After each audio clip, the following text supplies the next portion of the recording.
नमस्कार, स्वागत है आपका एवन राजस्थान में और आपके साथ मैं हूं दीपक व्यास। बुलेटिन की शुरुआत करेंगे राहुल गांधी की प्रेस कॉन्फ्रेंस से। राहुल गांधी दिल्ली में एआईसीसी मुख्यालय में प्रेस कॉन्फ्रेंस कर रहे हैं और ये प्रेस कॉन्फ्रेंस शुरू हो चुकी है। अदानी जी की शेल कंपनीज हैं, अदानी जी की शेल कंपनीज हैं, उसमें 20,000 करोड़ रुपया किसी ने इन्वेस्ट किया। अदानी जी का पैसा नहीं है, का पैसा नहीं है। अदानी जी का इंफ्रास्ट्रक्चर बिजनेस है, पैसा किसी और का है। सवाल यह है, ये जो 20,000 करोड़ रुपए हैं, ये किसके हैं? ये सवाल मैंने पूछा। मैंने पार्लियामेंट हाउस में प्रूफ देके, जो मीडिया रिपोर्ट से मैंने निकाला, अदानी जी और नरेंद्र मोदी जी के रिश्ते के बारे में डिटेल में बोला।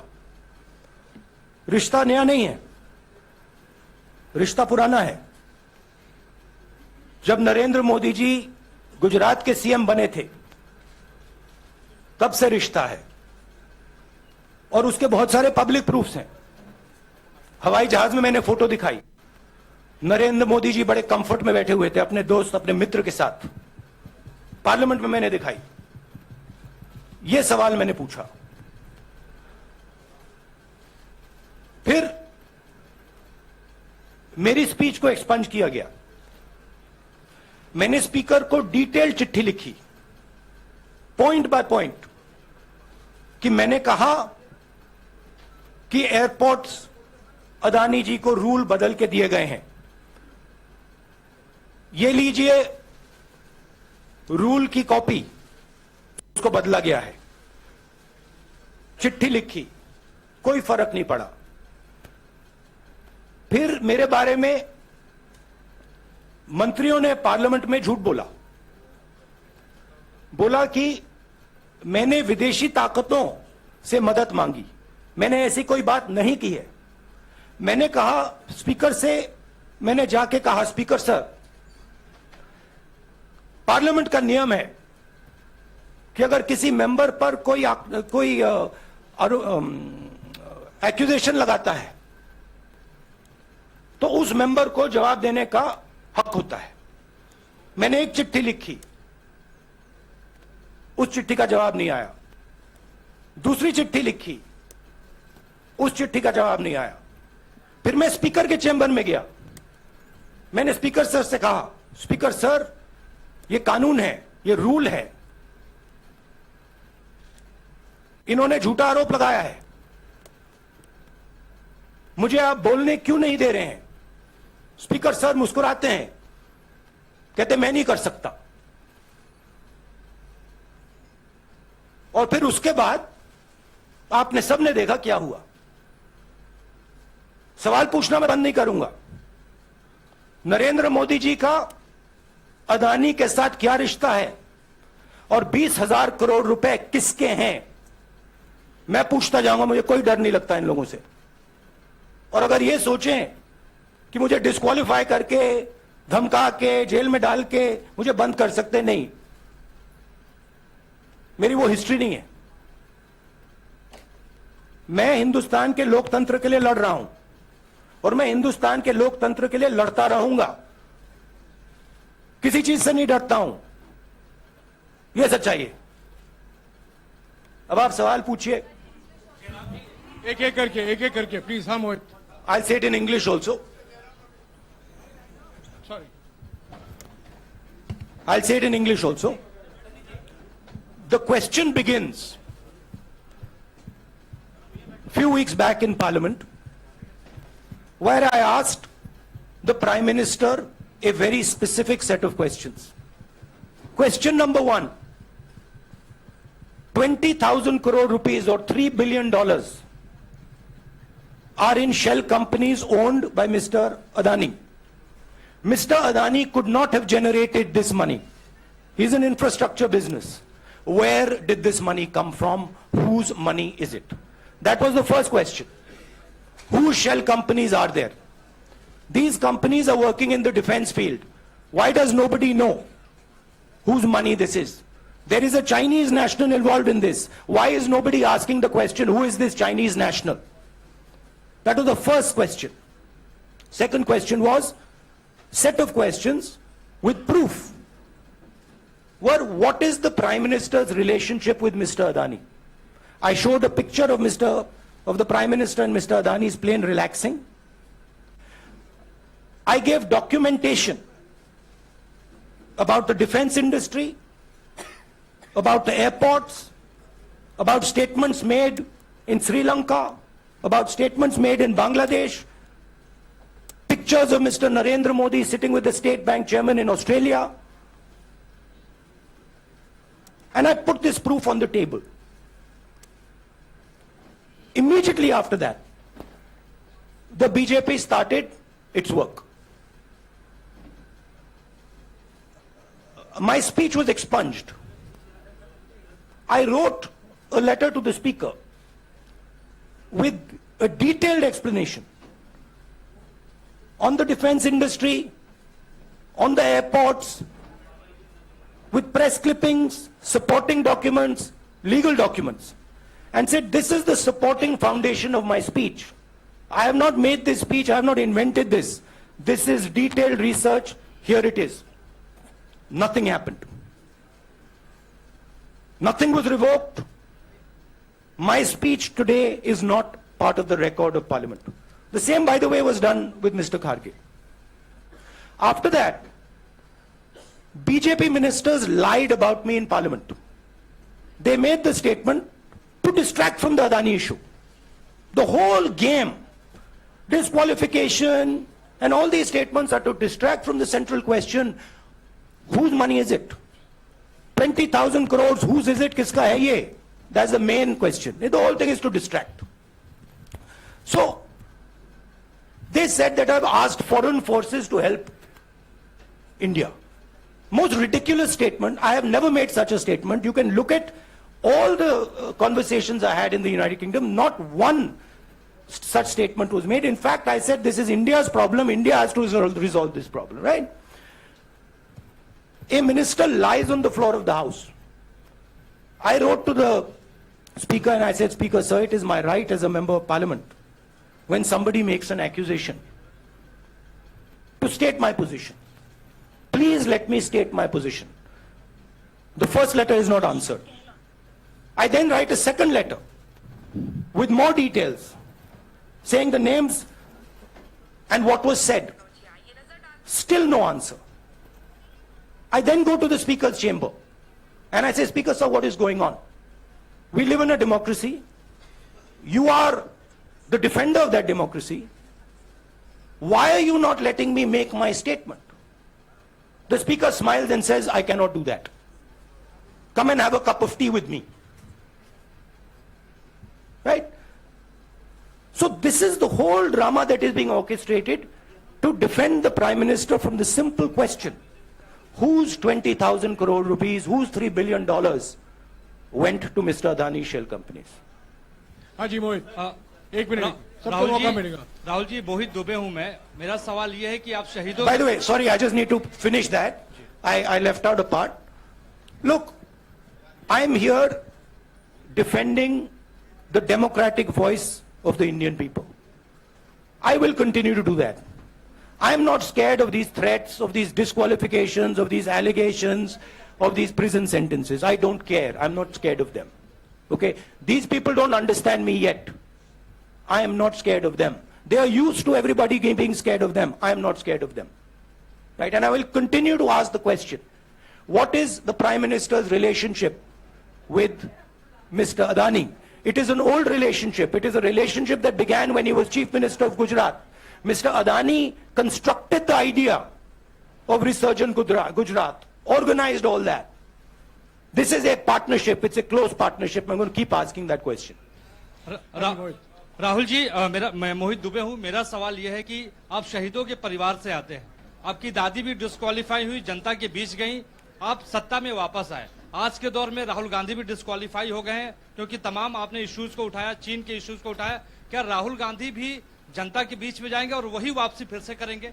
राहुल गांधी भारत जोड़ो यात्रा में 4.5 महीने जनता के बीच में रहेंगे और वो मेरा काम है, वो मैं करता जाऊंगा। हाँ जी अनवर, अनवर आज के हिंदुस्तान में जो पहले राजनीतिक पार्टियों को सपोर्ट मिलती थी, मीडिया से मिलती थी, बाकी इंस्टीट्यूशन से मिलती थी, वो नहीं मिलती है। तो ऑपोजिशन की पार्टीज को एक ही रास्ता है, जनता के बीच में जाने का। हाँ जी अनवर। सर, भारतीय जनता पार्टी ने आप पर ओबीसी समुदाय के अपमान का आरोप लगाया है, इस पर आप क्या जवाब देना चाहेंगे भारतीय जनता पार्टी को? मैं पिछले भारत जोड़ो यात्रा में, आप मेरी कोई भी स्पीच देख लीजिए, मैं वहां कह रहा हूं सब समाज एक हैं, सबको एक साथ चलना चाहिए, भाईचारा होना चाहिए, नफरत नहीं होनी चाहिए, हिंसा नहीं होनी चाहिए। तो मेरी पोजीशन बिल्कुल क्लियर है।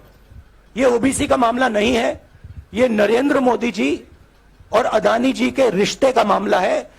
20,000 करोड़ रुपए जो अदानी जी को पता नहीं कहां से मिले, उसके बारे में मैं सवाल पूछ रहा हूं और उसका जवाब चाहिए। बीजेपी ध्यान को भड़काने की कोशिश करती है, कभी ओबीसी की बात करेगी, कभी विदेश की बात करेगी, कभी कुछ और बात करेगी, कभी डिस्क्वालिफिकेशन की बात करेगी, मगर सवाल यही है 20,000 करोड़ रुपए, $3 बिलियन किसका था? संजय मिश्रा।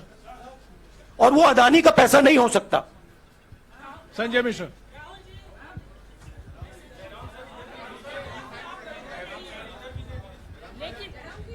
आपने कहा आप डरते नहीं हैं, लेकिन स्टेट के टारगेट पे हैं और स्टेट आपके खिलाफ है, पूरी स्टेट, पूरी मशीनरी आपके खिलाफ है। ऐसे में आपके सामने चैलेंजेस बहुत बड़ा है, तो रास्ता क्या है, रणनीति क्या है? देखिए भैया, चाहे स्टेट हो चाहे कुछ भी हो, मैं सच्चाई को देखता हूं, मुझे और किसी चीज में इंटरेस्ट नहीं है, मैं सच्चाई बोलता हूं। राजनीति में यह फैशनेबल बात नहीं है, मगर यह बात मेरे खून में है, मैं और कोई रास्ता निकाल ही नहीं सकता हूं। तो मेरा काम यह है, यह मेरी तपस्या है, जीवन की तपस्या है, उसको मैं करता जाऊंगा। चाहे मुझे डिस्क्वालीफाई करें, मारे पीटे, जेल में डाले, मुझे कोई फर्क नहीं पड़ता, मुझे अपनी तपस्या करनी है। इस देश ने मुझे सब कुछ दिया है। शांत हो जाइए। इस देश ने मुझे सब कुछ दिया है, प्यार दिया है, इज्जत दी है, इसलिए मैं ये करता हूं। हाँ Supriya. Sir, Rahul sir, BJP के जो लीडर्स आप पे अटैक कर रहे हैं उस पर आप क्या कहेंगे? और इसके अलावा वायनाड, वहां पर जब से खबर गई है वहां पे लोग बहुत डिसबिलीफ में हैं, प्रोटेस्ट भी इरप्ट हो रहा है, आप अपनी कॉन्स्टिट्यूएंसी के लोगों को क्या कहना चाहेंगे? नहीं, मैंने सोचा है कि मैं अपनी, देखिए मैंने कॉन्स्टिट्यूएंसी में भी बोला कि वायनाड के लोगों के साथ मेरा पारिवारिक रिश्ता है, फैमिली प्यार का रिश्ता है। तो मैंने सोचा कि मैं वायनाड के लोगों के लिए अपनी एक चिट्ठी लिखूं उनके लिए कि मेरे दिल में उनके लिए क्या है, तो वो तो मैं रिजॉल्व कर दूंगा। उनका, देखिए बीजेपी के नेताओं का काम यही है। देखिए वो सब नरेंद्र मोदी जी से डरते हैं, कारण आप जानते हो। नरेंद्र मोदी जी ने कहा कि देखिए ध्यान हटाना है, वो सब जानते हैं अदानी जी और नरेंद्र मोदी जी का रिश्ता, सारे के सारे जानते हैं क्या रिश्ता है, सब जानते हैं, मगर डरते हैं। तो अगर नरेंद्र मोदी जी ने उनसे कहा कि भैया ध्यान उधर करो, ध्यान उधर करेंगे, मगर सवाल यही है 20,000 करोड़ रुपए किसका है? हाँ जैनेंद्र। जैनेंद्र। राहुल जी पूरी कांग्रेस पार्टी, सर पूरी कांग्रेस पार्टी ये कह रही है कि आप चाहे वो गुजरात की कोर्ट ने आपको सजा सुनाई या आपका निलंबन हुआ, ये सब कुछ केंद्र सरकार प्रधानमंत्री के इशारे पर हो रहा है, लेकिन बीजेपी कह रही है कि कानून ने अपना काम किया है। तो जो ये दलील है कि कानून ने आपको सजा दी है और उसी की वजह से आपका निलंबन भी हुआ है, इस पर आप क्या कहेंगे? देखिए लीगल मैटर है, पर ये हुआ है। लीगल मैटर है, मैं हिंदुस्तान के लीगल सिस्टम को रिस्पेक्ट करता हूं, मैं लीगल मैटर पे इस प्रेस कॉन्फ्रेंस में बात नहीं करना चाहता हूं।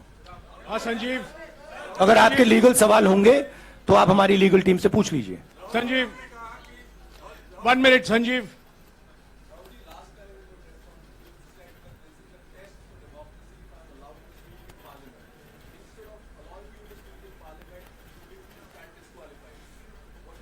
No, look, please understand why I have been disqualified.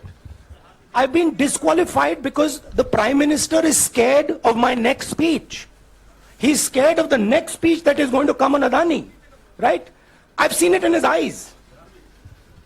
So he's terrified of the next speech that is going to come, and they don't want that speech to be in Parliament. That's the issue.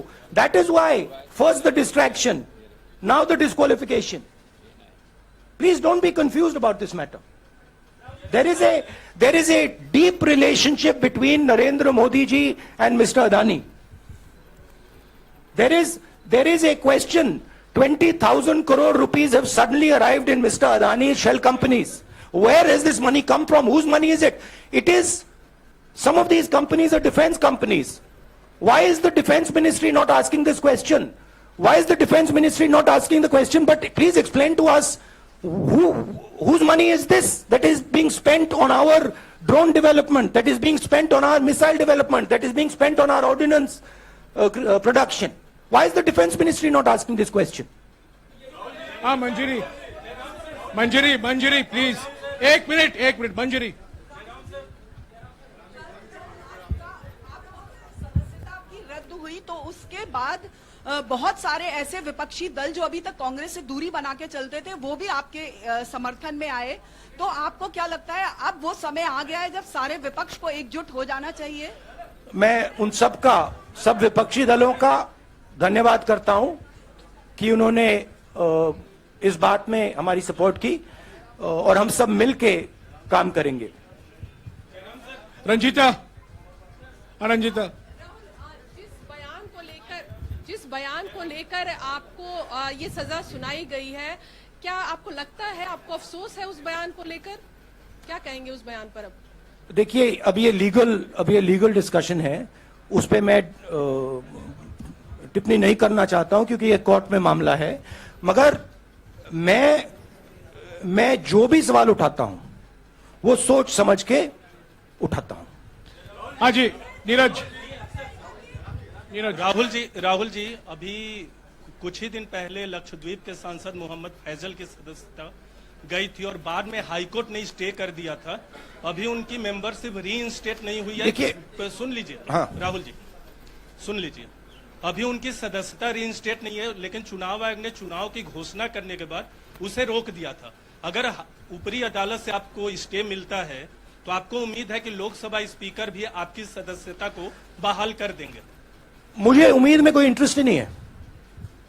चाहे मुझे सदस्यता मिले ना मिले, मैं अपना काम करूंगा। अगर ये मुझे परमानेंटली डिस्क्वालीफाई कर दें तो भी मैं अपना काम करूंगा। अगर मुझे रीइंस्टेट कर दें तो भी मैं अपना काम करूंगा। मुझे कोई फर्क नहीं पड़ता मैं पार्लियामेंट के अंदर हूं या बाहर हूं, कहां हूं। मैंने आपसे कहा मुझे अपनी तपस्या करनी है, मैं उसको करके दिखाऊंगा। आपके लिए नहीं, अपने लिए। रवि एक मिनट रमन। हाँ। एक मिनट रमन।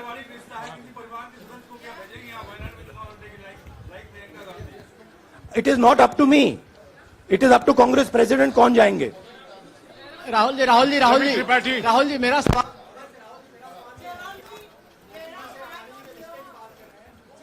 आपके यहाँ बैठे हैं। हाँ। दोनों मुख्यमंत्रियों का भी अडानी जी से रिश्ता है, उनके साथ लेन देन का मामला, उसका कहा धंधे का मामला है। लेकिन क्या धंधे का मामला क्या बात कर रहे हैं? ये धंधा रोकेंगे ये लोग? जिनके पास जो भी स्टेट का उनके साथ नाता है, जो भी बिजनेस चल रहा है, वो बिजनेस रोका जाएगा क्या? देखिए, सिंपल सी बात है, आप डिस्ट्रैक्ट करने की कोशिश मत कीजिए। 20,000 करोड़ रुपए अदानी जी की शेल कंपनीज में कहां से आए? आप इंक्वायरी कीजिए। अगर बात निकली कि हमारे चीफ मिनिस्टर का पैसा है तो इनको जेल में डाल दीजिए। अगर बात निकली तो किसी और का पैसा है तो उसको जेल में डालिए। हाँ Siddharth sir, Rahul sir please. Madam एक मिनट। मैडम आप लोकतंत्र को समझिए। ये जो पैनिक रिएक्शन इन्होंने किया है नरेंद्र मोदी जी ने, इससे सबसे ज्यादा फायदा मिलेगा विपक्ष को। ये इन्होंने हमें हथियार पकड़ा दिया है। ये आप बात समझिए, ये मोदी जी पैनिक में आ गए कि बात निकल जाएगी, ये 20,000 करोड़ रुपए किसके हैं, डर गए, घबरा गए, इन्होंने पूरा सीक्वेंस शुरू कर दिया। ये विपक्ष को सबसे बड़ा इन्होंने हथियार दिया है राहुल जी, क्योंकि जनता के माइंड में अब एक सवाल आ गया है कि जनता जानती है कि अदानी जी भ्रष्ट व्यक्ति है। अब जनता के माइंड में यह सवाल उठा है कि इस भ्रष्ट व्यक्ति को हिंदुस्तान का प्रधानमंत्री क्यों बचा रहा है। यह मतलब अब सब कुछ बीजेपी के लोग, नरेंद्र मोदी जी सब कुछ इस व्यक्ति को बचाने के लिए क्यों कर रहे हैं। दूसरा सवाल, बीजेपी के लोगों ने कहा कि अदानी पर आक्रमण देश पर आक्रमण है। मतलब इनके माइंड में देश अदानी है और अदानी देश है। बात समझिए राहुल जी। सिद्धार्थ, राहुल जी, मेरा सवाल आपसे ये सिद्धार्थ। है कि जब आप ये फैसला सामने आया, आपको मैक्सिमम पनिशमेंट जो है इसमें हो सकती है वो आपके लिए मुकर्रर की गई। इस बीच कई लोगों ने ये भी कहा, आपके पार्टी के भी एक सांसद ने कहा कि कम से कम जज को ये देखना चाहिए था कि सामने जो शख्स है वो एक गांधी परिवार से आता है। इस पर आप क्या कहेंगे, और आपको लगता है मैक्सिमम पनिशमेंट जो है आपके केस में, मैक्सिमम पनिशमेंट आपके लिए मुकर्रर की गई, क्या आपको इसके पीछे क्या कहना है आपका? वही मैंने कहा, अगर डिस्ट्रैक्शन करना है, मैक्सिमम पनिशमेंट की तो जरूरत है। मिनिमम पनिशमेंट की बात थोड़ी बनेगी। मैं तो सोच रहा था भैया 5 साल होते, 7 साल होते, 10 साल होते, वो भी मिल जाता। मुझे क्या फर्क पड़ रहा है यार Rajdeep,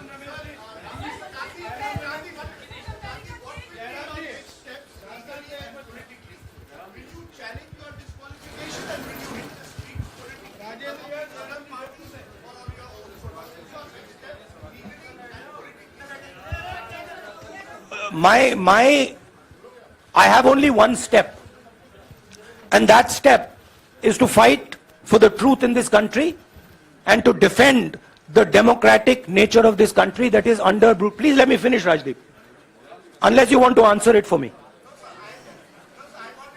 You do that also sometimes. Yeah. So my job, as I see it, is to defend the democratic nature of this country. And I will do whatever I have to do to defend the democratic nature of this country. What does that mean?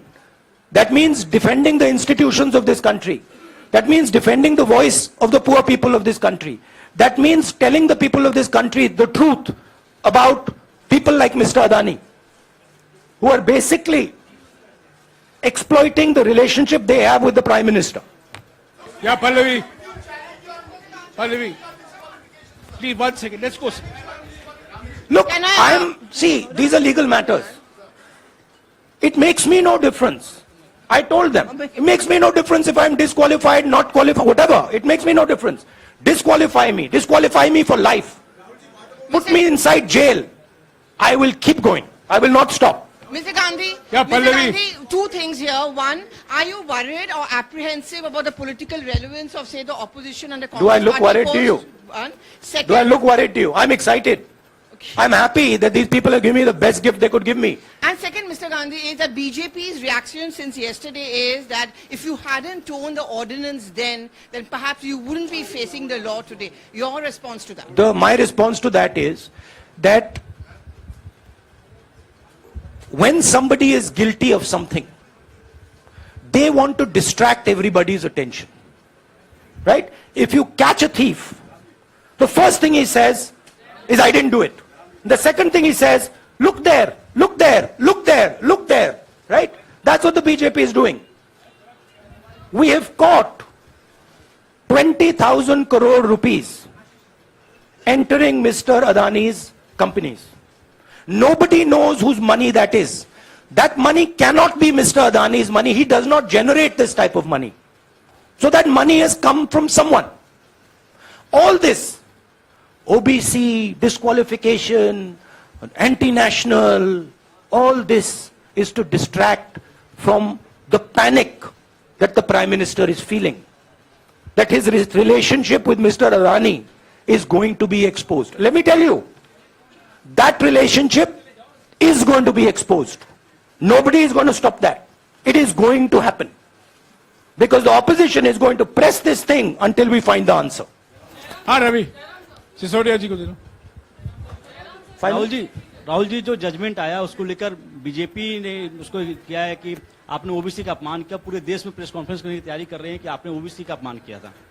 भैया देखिए, पहला आपका attempt वहां से आया, दूसरा आपका attempt यहां से आया, तीसरा आपका अटेम्प्ट यहां से आया। आप इतनी डायरेक्टली बीजेपी के लिए क्यों काम कर रहे हो? थोड़ी डिस्कशन से करो यार, थोड़ा घूम घाम के पूछो। क्या आपको ऑर्डर दिया है क्या? देखो मुस्कुरा रहे हैं। घूम घाम मैं आपको उदाहरण देता हूं, आप थोड़ा घूम घाम के निकाल नुकुल के बोलो। देखो ऐसे बोलो पहले, राहुल जी, हाँ तो please if you want to work for the BJP, then bring a BJP flag symbol here and put it on your chest. Then I'll answer you the same way I answer them. Don't pretend to be a pressman. Vikrant, Rahul ji, हवा निकल गई। Rahul ji, BJP के लोग बार बार ये बात कहते हैं कि आपने जब विदेश में जाके भाषण दिया तो उन्होंने कहा माफी मांग लेते। अभी कहा कि कोर्ट में आपसे कहा गया माफी मांग लेते। तो जब ये लोग कहते हैं राहुल गांधी माफी मांग लेते, तो राहुल गांधी क्या सोचते हैं? राहुल गांधी सोचता है मेरा नाम सावरकर नहीं है, मेरा नाम गांधी है। गांधी किसी से माफी नहीं मांगता। और मैंने कहा, पार्लियामेंट हाउस में कहा कि भैया मुझे बोलने दीजिए ना, एक बार तो बोलने दीजिए। 2 बार चिट्ठी लिखी, तीसरी बार मैं पर्सनली स्पीकर से जाके कहता हूं, स्पीकर सर प्लीज, आप डेमोक्रेसी के लोकतंत्र के आप प्रोटेक्टर हैं, मुझे बोलने दीजिए। मुस्कुरा के कहते हैं भैया मैं तो नहीं कर सकता। आप नहीं कर सकते तो कौन कर सकता है? शायद मुझे जाके मोदी जी से पूछना पड़े, वो तो करने नहीं देंगे। तो मेरा जो पॉइंट है, इस देश में लोकतंत्र खत्म हो गया है। इस देश के लोग जो इनके दिल में है, हमारे दिल में है, बोल नहीं सकते हैं। इस देश के इंस्टीट्यूशन पर आक्रमण हो रहा है। और उस आक्रमण का मैकेनिज्म क्या है? उस आक्रमण का मैकेनिज्म नरेंद्र मोदी जी और अदानी जी का रिश्ता है, वो फाउंडेशन है। मैं नरेंद्र मोदी जी पर सवाल नहीं पूछ रहा हूं, मैं अदानी जी पर सवाल पूछ रहा हूं। बीजेपी अदानी जी को क्यों प्रोटेक्ट कर रही है?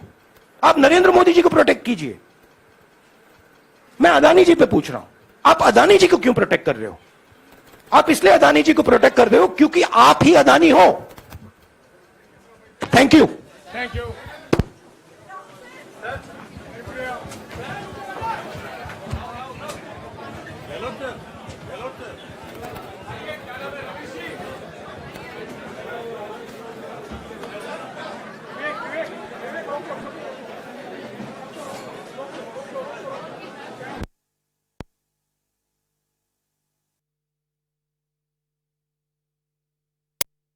आज